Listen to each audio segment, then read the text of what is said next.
Ladies and gentlemen, it's your host and president of Second Chance University, Andre Norman. I am back in the building. This is episode 3 of Ask Andre. I just want to give a shout out to all my folks, man, who were tuning in, tapping in. I'm getting you questions. This week is a special episode. We got a list of questions from the sisters who are out in the world. Listen, we on YouTube with it, baby. So tell your people, go to the Andre Norman YouTube account, and you can watch Ask Andre on the street. And y'all can build or whatever you want to do. So this is a special edition, episode 3. Let's get it. Let's go. Ask Andre, episode 3. Question 1. Why do men be begging to talk to a woman knowing he's not going to do right by her? Well, why does a man try to talk to a woman knowing he's not going to do right by her? Men are visual. Off top. Men are visual. Doesn't matter. When I see something that I like as a man, I'm stuck and I want to approach it. I'm not thinking about me. I'm thinking about what I want. It's like they say when you're at the restaurant, your eyes are bigger than your stomach. So when you see something like, oh my God, she's pretty or she's sexy or she's whatever the thing that catches your attention is usually a visual thing, you're stuck there. It's like, that's how guys are. We'll walk down the street, you look in the, oh my, that looks really great. You see a car, oh, I want that car. I ain't got the money for that car. I've never seen a Rolls Royce drive by and I not wanted one. So you're a Rolls Royce. You're riding by and the brother's like, oh my God, I want one. But the difference is he can actually talk to you. And you need to say, do you think I'm a Rolls Royce or a Toyota? He says, you're a Rolls Royce to me. Then do you have Rolls Royce money? Not that it's a financial transaction, but can you actually keep the maintenance up on a Rolls Royce? And the answer is probably no. So it's not that he's not going to do right. A lie is only a lie if you choose to believe it. So we understand men are visual. And we know you look good. And you came out the house on fire. You shutting it down. So he sees what you're projecting as a supermodel or whatever he calls super sexy. And boom, here comes a Rolls Royce. I got to holler. I got to shoot my shot. And it doesn't matter if I'm not in position. It doesn't matter if I have the wherewithal, the capacity to maintain this thing. I'm going to shoot my shot. So don't be surprised that he shoots his shot.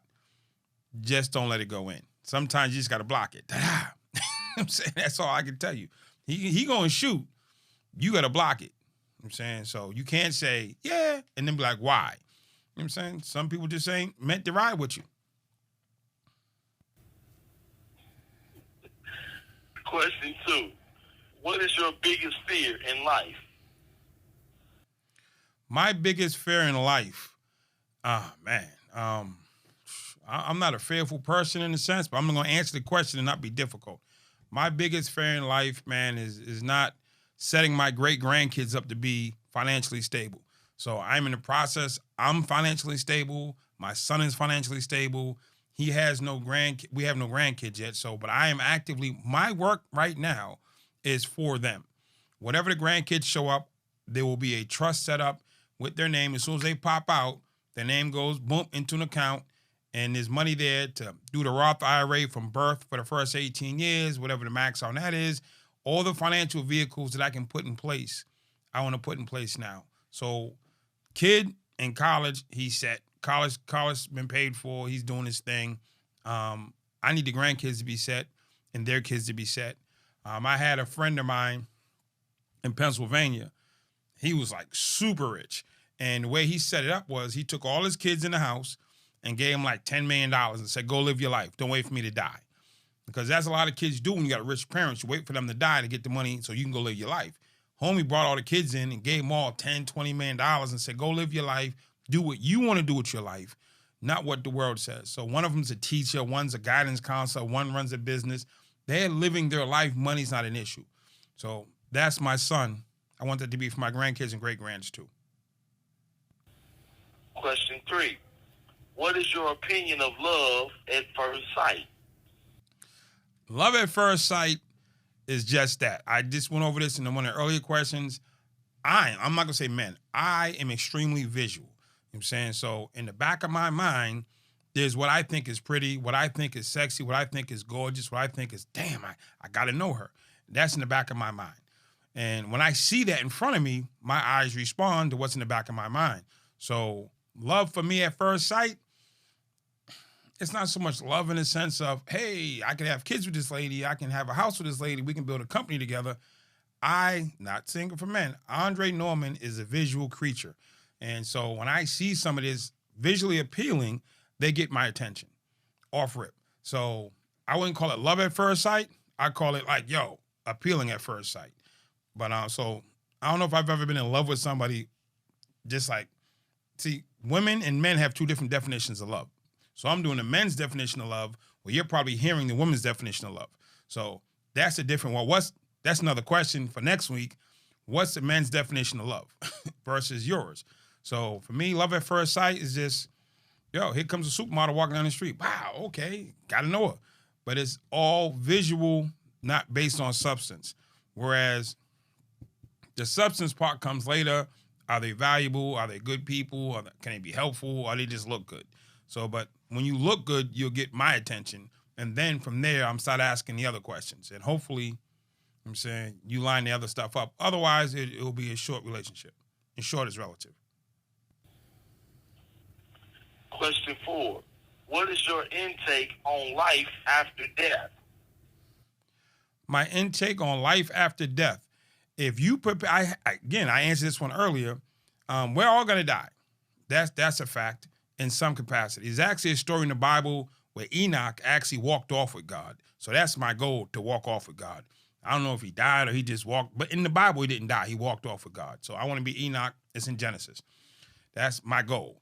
But if that doesn't kick in, I have to die, then it's like, what can I set up so my kids are all in place? So we use the names, the Rockefellers, we use the name, the Kennedys, and from a financial standpoint, MLK, you know what I'm saying, we know these names and we know that their families are set in place. The Bushes, you know, so we can go down the list of families that are set up for success. It doesn't mean you won't have problems. Doesn't mean you won't have some addiction or some depression or some other stuff, but it just means no projects. It means no EBT cards. It means you can pay your way out of prison. You know what I'm saying? You can buy the best lawyer. You know what I'm saying? So if I'd have had a great lawyer, he'd have filed my case. I'd have won my case at trial instead of on appeal. You know what I'm saying? So that's the difference between a great lawyer and a bum lawyer.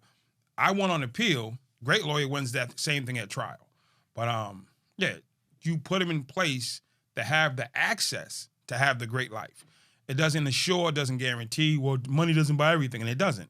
I know a lot of rich families with a lot of problems, and they hire me to come fix their problems. So that's the answer. I'm sticking to it.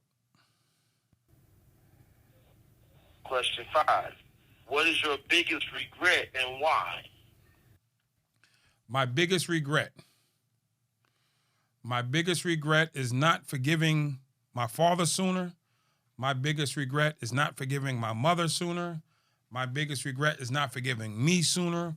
One of my biggest regrets is when I got divorced, I could have done better in that transition.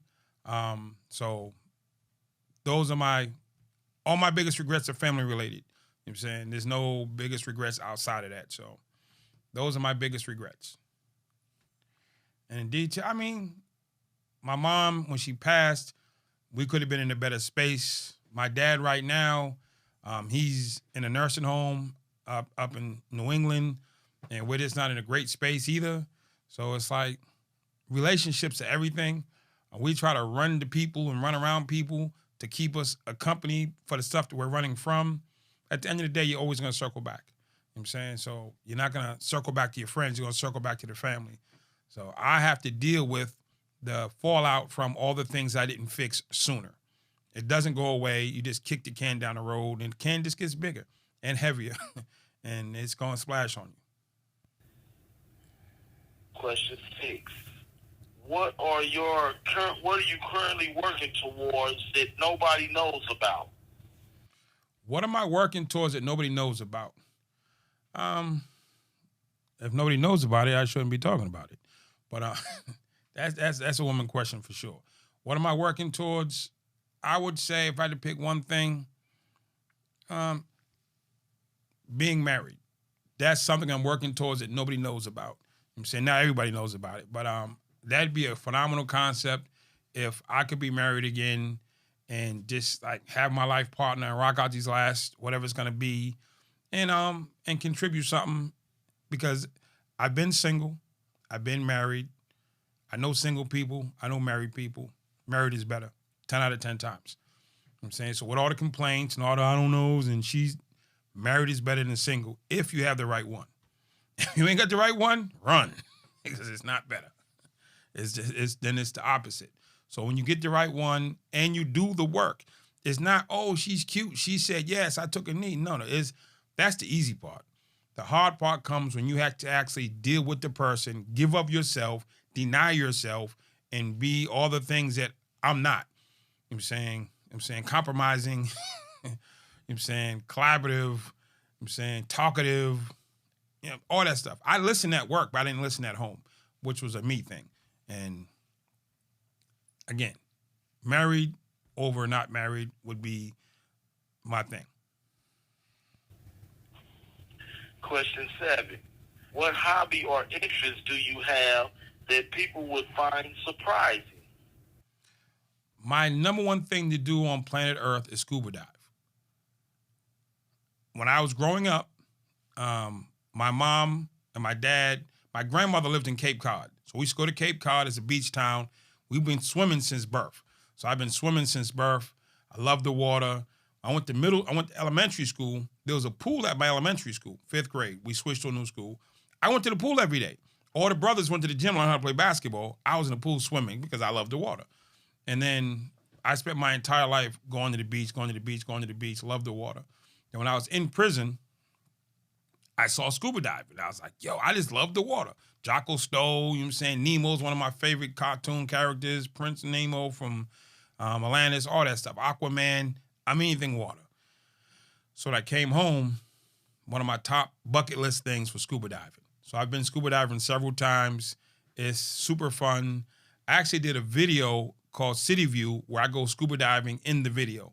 I rented a submarine, but the scuba diving is personal. You know what I'm saying? So for me, one of my favorite things to do that nobody knows about, but now they all know, you know what I'm saying, is scuba diving.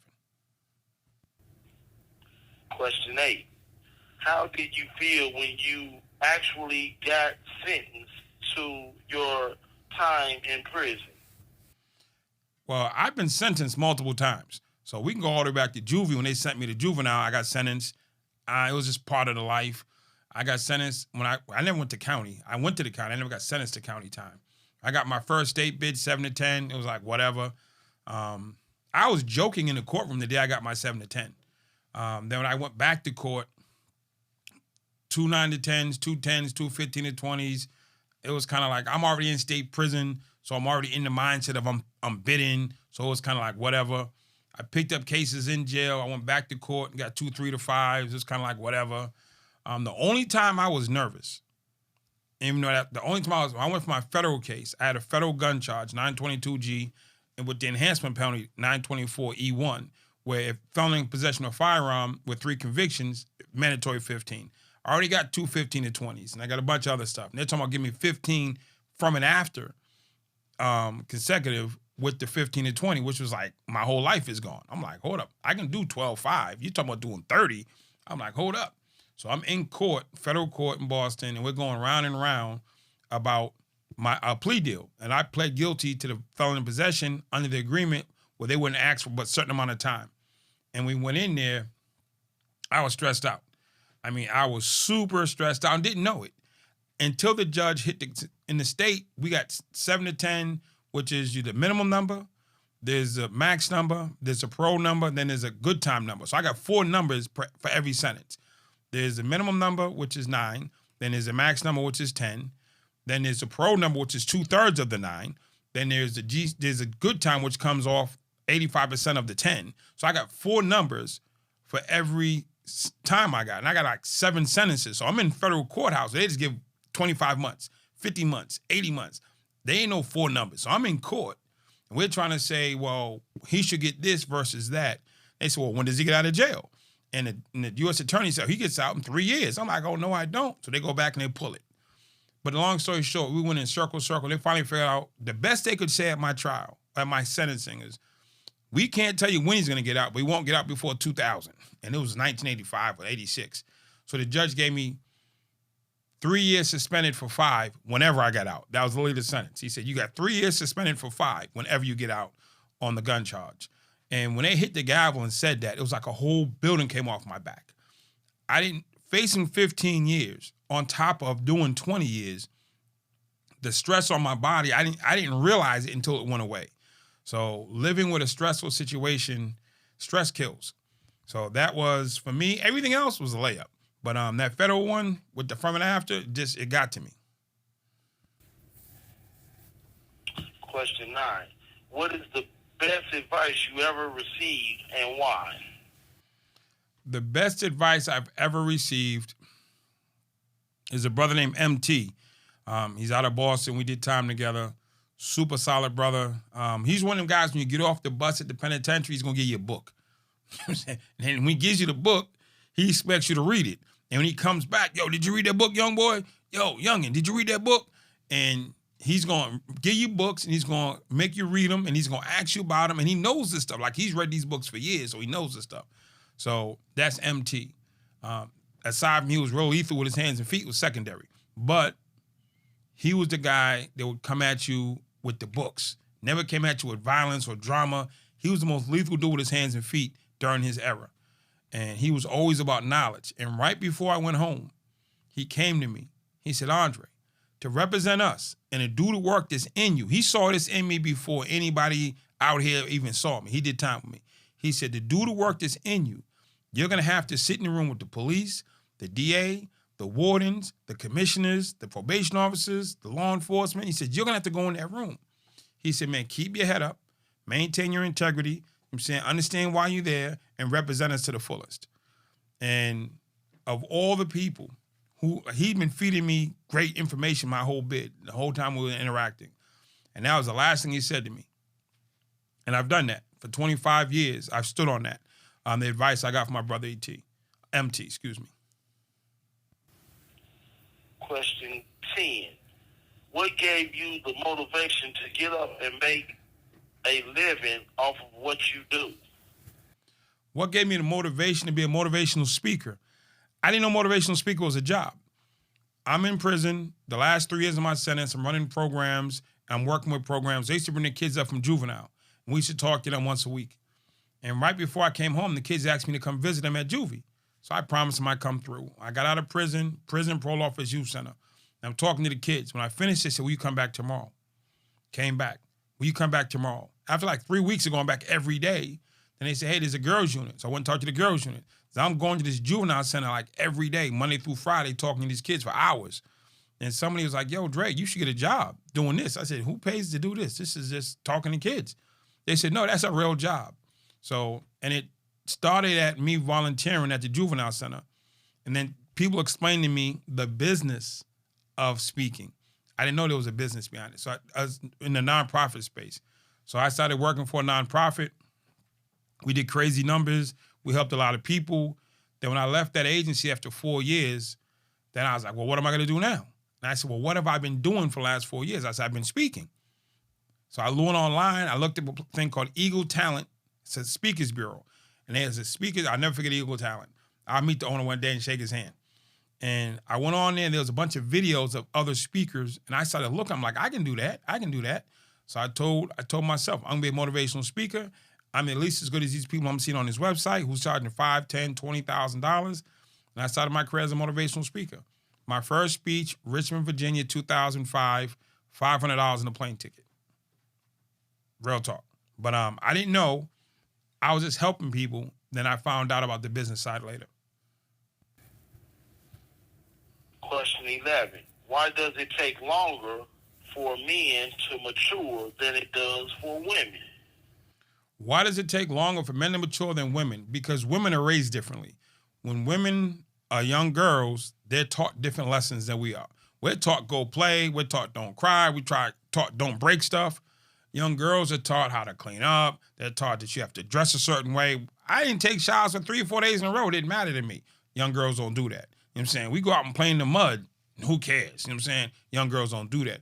So young girls are just getting different lessons from 2 to 7 than boys are getting. Boys aren't getting any lessons. So it's like, just go play. Where the girls are sitting with their mom as she cooks lunch, cooks dinner, makes this, makes that. The daughter's at her side because she's not outside playing football with the boys. So you're learning lessons on how to be more mature and take care of things and people at a very early age. And then biologically, you have that thing you run into around 12, 13, and you have to have a sit down and explanation about how the body works. We don't get none of that. You know what I'm saying? I've never gotten that talk. I just went zoom. So there's nothing really early on in my adolescent years that's going to make me mature. You know what I'm saying? So you have to be mature to handle that monthly thing. You have to be mature to sit around and watch your mother do these things. I'm getting different lessons. And if you want to go to the dad not being there, who's going to teach me? My sisters got mom.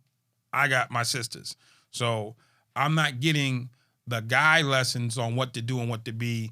Those are more integral things, honor things, but versus just how to be mature. Like, come on, if you're sitting next to your mom and she's got to make all the rooms up, she's got to make all the food, she's doing everything, you're at her hip. And me, I'm outside in the yard playing, running around, getting dirty. So that's why I would say women tend to mature faster than men because the environment that they come out of. Question 12. Why are broke men always afraid that women are going to think they're gold diggers? Well, if you broke and you're a man and you ain't trying to get no money, then you probably are a gold digger. I mean, that is what it is. You know what I'm saying? So you shouldn't be a broke man. You know what I'm saying? You can be a man in transition. You can be, I've been broke. Let me say that. I've had times where I made a lot of money and I was doing good, then I crashed out. Probably crashed out 3 times since I've been home as far as money goes. So even though there were stages I didn't have money, I remember one time I was at my house in Dorchester, Massachusetts, and I had a big giant change jar. I got this massive house and money gone. I actually took the change jar and I dumped it on the counter in my kitchen. I would take that money, the change, I'd go to the corner store, Frosted Flakes, bread, peanut butter and jelly. I'm eating off my counter. Literally, I don't know how many months it was or how many weeks it was, but I remember specifically, clearly, eating at a counter full of change. I'm Frosted Flakes, Fruity Pebbles, peanut butter and jelly. That's me. And I wasn't even doing McDonald's. I was just like, man, box of cereal, you know what I'm saying, and bread and sandwiches. And I was doing that because my situation crashed out. Now, even though I was broke and didn't have money, I wasn't broken. You know what I'm saying? I was in transition. There's a difference between being in transition and just being broke. Because when that change ran out, I got back onto my groove. I went out and found another situation and I leveled up. I'm a businessman. I'm going to find a business that I can get into that I can do. But if you're just sitting around, that change is going to run out sooner or later. Or that little plug you got that gave you a couple thousand, a couple hundred is going to go away. If you're not actively trying to transition, then you're stuck. Then I don't know. But so there's a difference between broke and stuck. So I was broke a few times in my life. I might be broke again. But you can guarantee I'm not staying there. It's a transitional thing. So if you're stuck there, then you're probably on a gold digger list. Question 13. Why are men intimidated by women who make more money than them? Men being, that's your fallacy. So you want to say, why are men intimidated by women who make more money? We're not intimidated. You know what I'm saying? You making money is not an issue. You know what I'm saying? You want to believe that. When I got married, I heard, my ex-wife has a PhD from MIT and a master's from Harvard. Oh man, she's way more educated than you. So what? That's better for me. So why I don't want to marry somebody who dropped out of high school and can't read. That's not going to make my situation better. My son is a phenomenal person because of the person that I married and had a child with. So no, your education and your finances, is this something y'all talk about at your little tea times? Oh, he's scared because I make more money. No, that don't mean nothing to me. You walk in his house, I'm still the man in the house if you make more or not. She's always had more degrees than me. That's okay. I'm still the man, you're still the wife, and that's how life goes. So y'all want to take that and flip it into this new paradigm of how relationships should go, that you should have this voice and you should have that voice. I'm not getting into roles and destinations and the rest, but for me, by no means is it intimidating that you might make more money than me, or you definitely have more education than me, because it doesn't matter. You know what I'm saying? To me, that's a benefit. You know what I'm saying? That's a plus. You know what I'm saying? So I don't have to pull you out of the sidewalk. You're already up. You know what I'm saying? You can help me get up. I can help you get up. We can keep going. So stop with the tea time. Y'all telling each other lies that we're intimidated. Ain't no intimidated. If he's a man, he ain't intimidated by nothing that you doing. Question 14. What things are important to you in a relationship? What things are important to me in a relationship? Basics. You got to look good. You know what I'm saying? Now, definitely, I'm a visual guy, so you have to be visually appealing to Andre. Not to anybody else, but to Andre. You know what I'm saying? So that's what I think is visually appealing is a whole nother discussion. Second, you have to have some education. I mean, again, I don't mind you being more educated than me.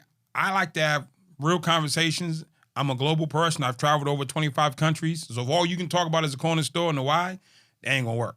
So I need to have someone who's educated, who's understanding. You know what I'm saying? I don't, and that's the most important thing to me. You're educated, you're forwardly mobile. You know what I'm saying? You understand, you have no problem traveling the world, and it's not just, you know what I'm saying, stuff that's from around the way. I'm not there. I mean, I might live around the way, I might appear to be around the way, but I travel for real.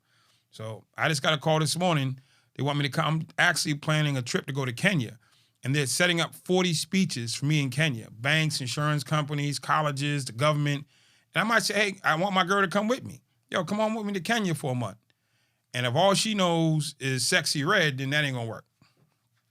I'm saying you gotta go a little bit past just the music and just like, hey, looking good. I need somebody that knows how to move in the spaces that I live in. So that to me is important. Question 14. What is one accomplishment you are very proud of? One accomplishment that I'm very proud of. I've been home for 25 years. November 15th will be 25 years. So of all the other stuff that I've done that. Then the second, over that 25 years, I've been coming back every chance I got to help somebody else get started on their 25 years. So that's it. I mean, there's nothing bigger than my freedom. Nothing. I mean, I love everything. I love everybody. There's nothing greater than my freedom. To have the ability to get up and walk out my front door, or to not walk out my front door, to get on a plane, go see the world, just to be. I'm saying, needing someone to tell me when to eat, when I can go to sleep, when I'm going to sleep, who I'm going to sleep in a room with. I mean, I make all my own decisions. So being able to govern my own life for the 25 years I've been home is phenomenal. There's nothing bigger than freedom. I'm saying nothing. Question 15. What is a memory you have as a child that you love to think about? Memory from childhood. My grandmother, Nana Palmas, took me to the Bronx Zoo. It was this is one of them sayings, we never leave the hood. So I'm born and raised in Boston, lived on the street, never been any place. The first place I ever remember going outside of my neighborhood was a Bronx Zoo. I had a cousin in New York, so my grandmother took me down to see my cousin. And while I was there, she took me to the Bronx Zoo. I rode on the elephant, and I rode on this little sky train. And that was it. I mean, that was phenomenal for me. That was my earliest, super memory of getting out of the neighborhood. And so that was my first trip out. A lot of people don't get that. But my trip to New York City, to the Bronx Zoo, I don't know what part of the city we were in or where we stayed. I just know Nana took me to the Bronx Zoo, and I don't remember anything from the zoo other than the pictures. And had I not taken the pictures, I might not even remember the trip as much. So, Bronx Zoo with Nana Palmas. Shout out RIP to Nana Palmas. Question 16. How do you feel about doing time in jail with help from people that are on the outside who didn't talk to you when you were out? How do I feel about people helping me in jail? How do I feel about people helping me while I'm in jail with people I didn't know from the outside? If you're locked up, you appreciate the help. Now, there's a good chance when I was in the street, I was extremely narrow-sighted, one-sided, arrogant, off the hook, not paying attention. There's a reason they locked me up, because I wasn't doing right. Not just in society, but in my own life. So my crimes are a reflection of my attitude. and my attitude was a reflection of how I was living. So I negated and disregarded a lot of people until I got locked up. And when I realized, oh, I need these people, and these people are really can be helpful. And then when people showed up to help me, it was like the most gratifying thing that happened. So for me, I appreciated it more than I could say that people actually showed up in spite of my behavior, in spite of my indifference, in spite of my actions, that they showed up and wanted to help me because they saw the good in me. And I'm glad that they did, and this is the end result, y'all. So thanks for showing up. And Morgan Zelkin, my best friend, she was like one of my chief supporters early. Kim from up in Lynn, one of my chief supporters early. Who else came through early? Danielle came through early. You know what I'm saying? Who else came through early in the early days? Of course, Mom Dukes. Mom Dukes was with me from before I got there. So Mom Dukes is easy. My favorite sister, Imani.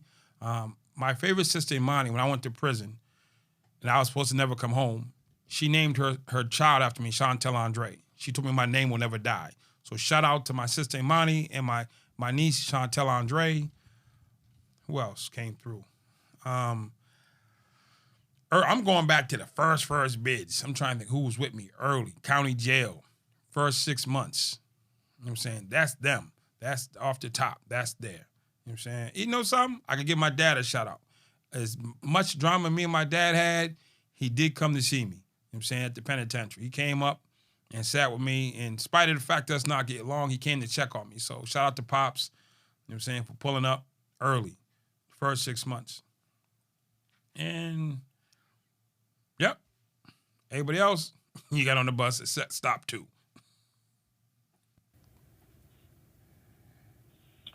Question 17. How do you adjust to prison when you first went in? My adjustment to prison was I was scared, I was nervous, and I was a follower. You know what I'm saying? So scared and nervous first. You know what I'm saying? It's someplace I've never been. I don't understand how this thing moves. I don't understand how it works. I just know it's extremely dangerous. And so what I did is I had a big homie named Dominic. I lashed on to Dominic, and I followed him everywhere he went. Everywhere Dominic went, I was 2 steps behind him, paying attention, watching, listening, learning a lot. He moved, I'm like this. He do something, I'm watching. He talking to somebody, I'm listening. And for the first 6 months of my bid, I was with Dominic for like a week, and they sent me down to the classification center. When I got to the classification center, I had not gotten my additional time. I was just doing a 7 to 10. All the big time came like a year later. So they were going to send me to a medium security prison because I'm 18, I got a 7 to 10, and they're going to send me to medium. I'm like, no, send me back to the max. They said, why you want to go to the max? I said, Dominic, they said, no, with your time and your structure and your age, you're going to a medium will be better for you. I said, no, you don't understand. I want to be next to Dominic. And said, that's my teacher, and that's my OG. And nobody's listening to me. So I went to somebody and said, yo, how do you get to the max from here? I said, oh, if you get enough fights, they're going to send you. Man, I'm beating everybody I get my hands on. You know what I'm saying? Every single day I'm fighting. They sent me the whole like 2-3 times. They said, what is, then finally they came to my door one day, Norman, pack up. I'm in the hole. Where I'm going? You're going to the max. I'm like, yeah. It was like 3 of us going. The other 2 dudes were like, damn. I'm like, yeah. And I got back with Dominic. They let me right out in population, and I'm back at his side, listening to everything he said. So I learned how to do time watching Dominic. And that's just facts, and I'm cool with that. So adjusting, I adjusted over time. And the only bad part about learning from Dominic, if you want to say a bad part, is Dominic was doing a natural life sentence. So he did things as a natural lifer would do. So unbeknownst to me, I started moving like I was doing natural life. And that was the only problematic thing that in that lesson that I didn't distinguish, that I needed to not pick up. But hey, it worked. I got through 14 years unscathed. I came through, you know what I'm saying, learned the lesson, stand up, and I'm helping a lot of people based on those early months with Dominic. Taught me how to move. Question 18. How do you cope when someone you love passes away while you're in jail? While I was in jail, I lost 2 people. I lost my best friend, Chris. I'm talking about from like sandbox, 3rd grade. Me and Chris used to fight every day after school because we were 3rd graders and the older kids used to make us fight. These are the type of fights that somebody's clothes got ripped, the fight was over. Y'all don't know that. That's just way back in the 70s. So Chris was my best friend, and he was like the coolest guy in our neighborhood. He was all that. And then he died, and I got the message. I looked it up. His obituary was in the paper. I just sat in my cell and I cried. It was the first time I cried in prison. I was in 10 block, upper left, and I got the message that my best friend in life had died. I used to call him, talk, kick with him, everything. That was my dude, and it hurt. Then after that, my grandmother passed, my father's mother. She used to call me a little brown boy. My two brothers are light-skinned, so she was from down south, so she liked the little brown boy. So when she passed, you just cry. There's nothing you can do. Losing people is losing people. You know what I'm saying? And I didn't get to go to either one of the funerals or wakes.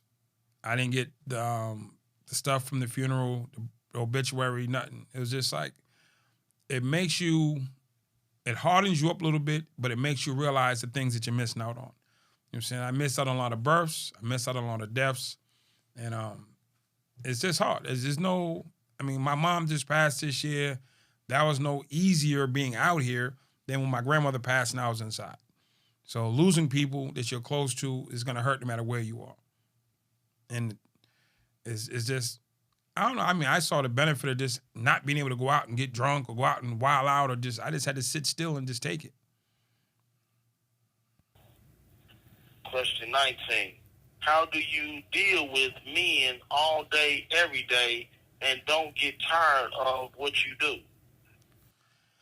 I don't deal with men all day, every day. I deal with people all day, every day. So it's not so much men that stress me out or women that stress me out. It's people who are unsure about what they want to do and come to me as if they're sure. That stresses me out. Because when I start asking you direct questions, you say, well, all these 30 contingencies. It's like, you said you wanted help. Let's go. Well, what about this? And what if this happens? And what if that happens? I can't do anything about contingencies. So working with people who want to be better, to me, is edifying and gratifying. Working with people who are unsure is stressful. So, and most people in prison, when I work with people in prison, they want to go home. They are clearly focused on, I want to get out of here. So that's one of the cool things about working with guys in prison. There's one focus for everybody. It could be prison with 2,000 people. They all want the same exact thing, up out of here. So it's easier to teach how to get out when everybody wants the same thing and they're willing to do what it takes to get it. So I don't have the all day, every day with men thing. That sounds like a you problem. Question 20. How do you make money in prison the legal way? How do you make money in prison the legal way? Depends on what state you're in. I'm from Massachusetts. So in Massachusetts, you can get an institutional job and they'll pay you to work. They whether it's in a factory, making license plates or in the laundry, whatever, that's illegal. Now, I even say, I used to work in the laundry. When I worked in the laundry, you know what I'm saying, I washed some clothes on the side or I pressed some stuff on the side. That's not legal, technically. You might have a store. You know what I'm saying? You might even just draw cards. A guy who every prison has a card guy. He's just a great artist, and he makes cards for people. Technically, that's not legal because you're not allowed to sell stuff prisoner to prisoner. So the only legal way to make money in prison is an institutional job. And some states don't pay inmates to work. So if you're in a non-paying state, then that doesn't work for you. So then it has to go to, from jail, you have to work with someone on the outside to set up a business of some sort. Whether you're a consultant, you're an advisor, you're helping set up a business, some kind of structure. But just from inside, either you're in a state that pays inmates to work or you're in a state that doesn't pay inmates to work. So if you're one of the ones that don't pay, there's just technically no way you can make money. Not legally, which was the question. Question 21. How do you stay out of trouble in prison and make your mind up to do the right thing? How do you stay out of trouble in prison? 14 years experience on the inside, 25 years experience working, going in and out. I've seen very few fights in the church. I've seen very few fights in the mass jail. I've seen very few fights in the school building. I've seen very few fights in the visiting room. I've seen very few fights at work sites, unless it's the kitchen. The kitchen is here nor there because a lot of stuff goes on in the kitchen. But like a regular work site, you work in a factory someplace, very few fights in a factory. So you can put yourself Where the fights happen? In the housing units, for people sitting around playing cards doing nothing. Where the fights happen? In the yard, where people are walking around all day doing nothing, telling lies. Where the fights happen? You know what I'm saying? So you can kind of pinpoint where the drama happens. You know what I'm saying? So right now, Dre, how you never get caught up? I don't go to the nightclubs. Why? Because I can go to the nightclub 10 times in a row and be fine. 11th time, there's a shootout. I go to the bar 10 times in a row, no problem. 11th time, there's a drunk dude who wants to fight. There's a problem. I don't go to bars. I don't go to nightclubs very often, if ever, because that's where the drama happens. So I figure, well, if I don't go to the nightclub, I'll never get caught up in nobody shooting. If I'm not in the bar, I never have to fight a drunk dude. So you can place yourself where drama happens and hope it doesn't happen to you, or you can place yourself where the odds are better in your favor. Masjid, chapel, work, library, you know what I'm saying? These are places where you go to the gym on the basketball court, by the end of the month, somebody's getting slugged. I guarantee you. If there's 20 basketball games, there's at least one fight. If not on the court, back in the unit. You know what I'm saying? Because if y'all watching a football game in the TV room, oh my God. TV room is the last place you ever want to be if you want to avoid fighting. You can't. If you're in the TV room, it's just drama. Somebody's going to be in their feelings. You want to watch Channel 5, you watch Channel 7, fight. You know what I'm saying? Something comes on TV, and there's another group of people saying disparaging things about what's on the TV, fight. You know what I'm saying? It's just, TV is like ground zero. So if there's a community TV, avoid it. If you want to avoid drama. I mean, it's really just that simple. Avoid, you know if you're in jail where the stuff happens. But, hey, I want to watch TV, man. I want to watch TV raps. Let it go. You know what I'm saying? I want to watch, I remember I was in Indiana, in Terre Haute, and we had a TV room. And the TV room was open all night. One night is for the black guys. One night is for the white guys. One night is for the Spanish guys. One night is for everybody. And there was this one night where the dude wanted to go in when it wasn't our night. We're like, dude, let's go. It's their night. And no, I can watch TV. I want to go myself. I said, dude, it's their night. He goes in the TV room. They're conducting their business, having their conversation, just being amongst themselves. And this dude pops in.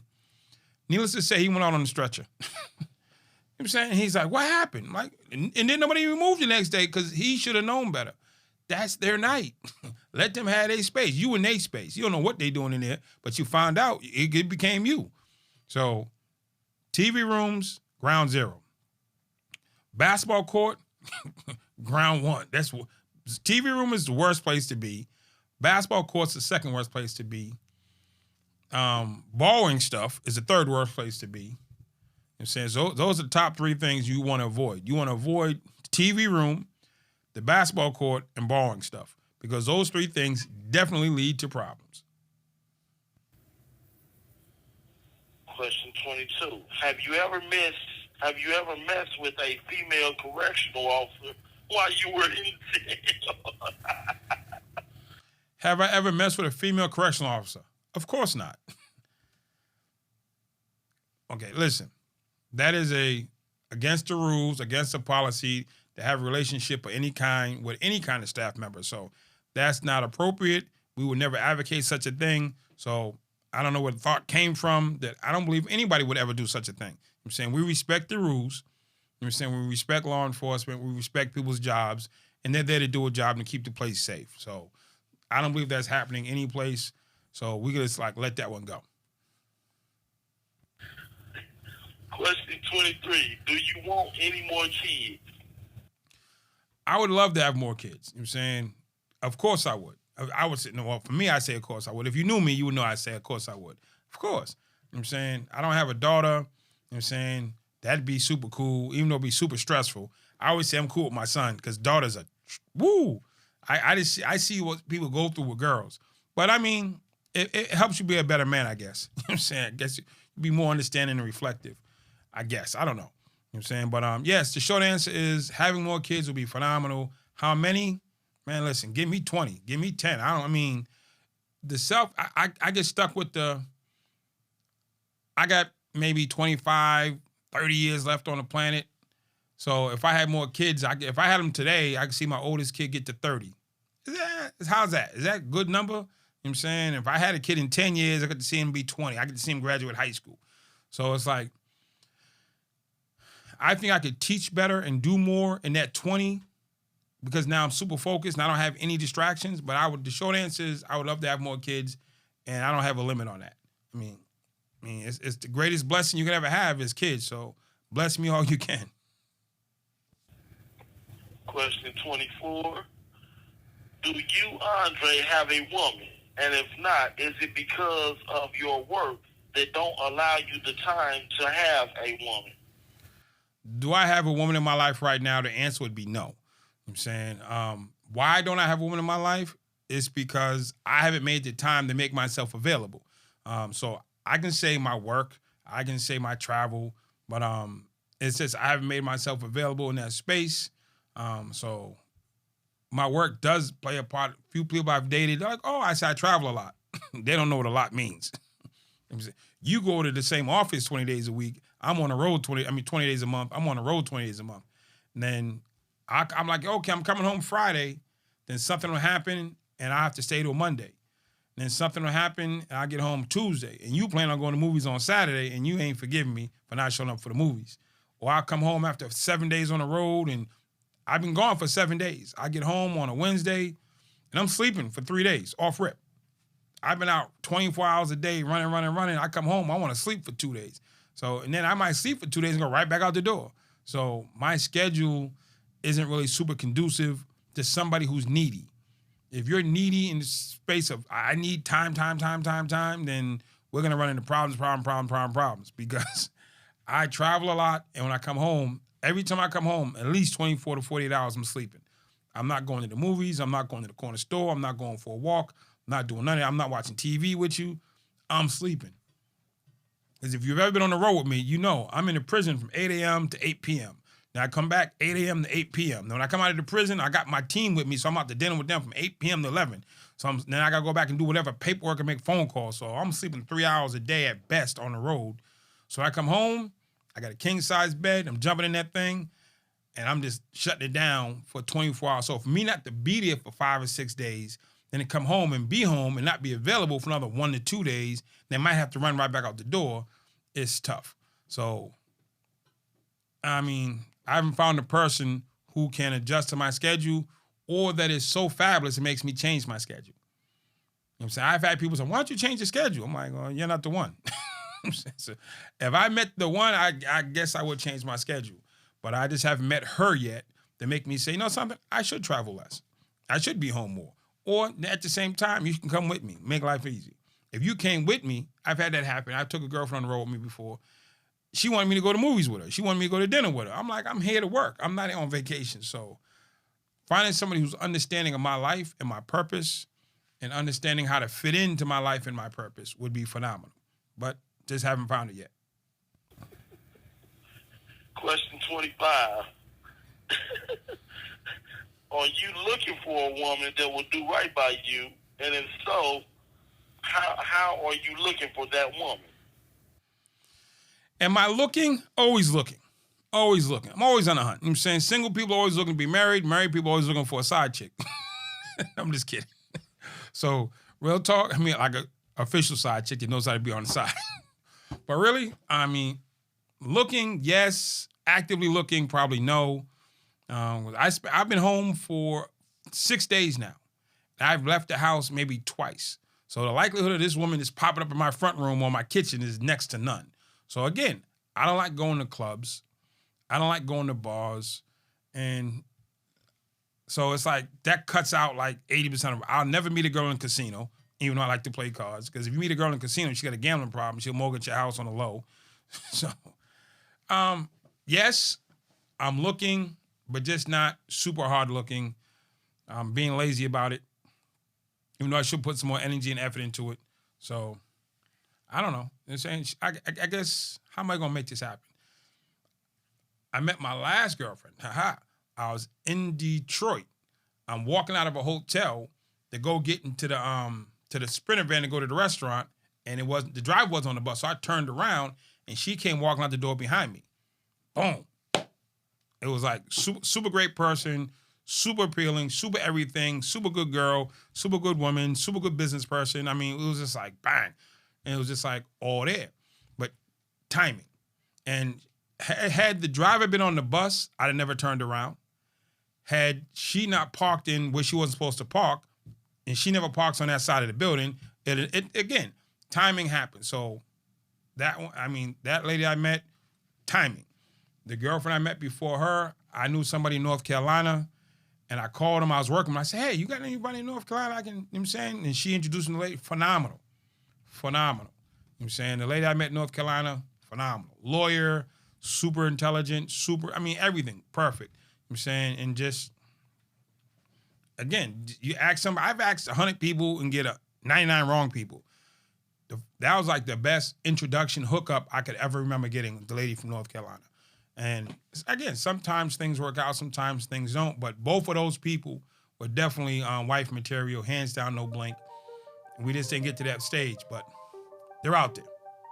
And with that, we come to the end of episode 3 of Ask Andre. Ladies, I appreciate your questions. Gentlemen, you know what I'm saying? They out there. They want to know. You know what I'm saying? So with that, I will have to sign off, and I will see you soon for episode 4.